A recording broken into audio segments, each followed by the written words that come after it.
সদ্য প্রয়াত ভারতের কিংবদন্তি সঙ্গীত শিল্পী জুবিন গার্গের স্ত্রী গরিমা সাইকিয়া অসুস্থ হয়ে হাসপাতালে ভর্তি হয়েছেন। রই রই বিনালে মুক্তির কাজ নিয়ে সারাদিন ব্যস্ত থাকতেন তিনি। এরই মাঝে হঠাৎ করে গুরুতর অসুস্থ হওয়ায় ডাক্তারের শরণাপন্ন হতে হয় তাকে। ভারতীয় গণমাধ্যমের তথ্য মতে গত মঙ্গলবার রাতে হঠাৎ অসুস্থ বোধ করলে গরিমাকে দ্রুত গুয়াহাটির একটি বেসরকারি হাসপাতালে ভর্তি করা হয়। চিকিৎসকরা জানান, শোক আর অবসাদে তিনি শারীরিকভাবে দুর্বল হয়ে পড়েছেন। তার শরীরে পানি স্বল্পতা দেখা দিয়েছে এবং দীর্ঘ সময় ঘুম না হওয়ায় পরিস্থিতি আরো জটিল হয়েছে।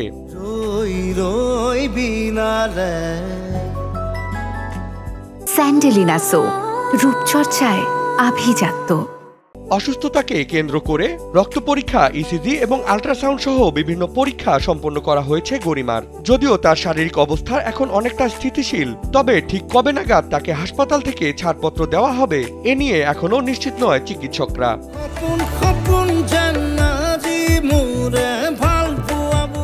একদিকে জুবিনের অমীমাংসিত মৃত্যু রহস্য, অন্যদিকে জুবিনের সর্বশেষ সিনেমা রই রই বিনালের প্রমোশনে দিনরাত ব্যস্ত ছিলেন গরিমা। এ সময় স্বামীর মৃত্যুর শোক সামলাতে না পেরে মানসিকভাবে বিপর্যস্ত হয়ে পড়েন জুবিনের স্ত্রী।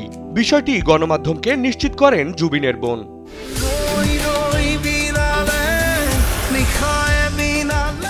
গত 31 অক্টোবর আসামের বিভিন্ন প্রেক্ষাগৃহে মুক্তি পায় জুবিন গার্গ অভিনীত সর্বশেষ সিনেমা রই রই বিনালে।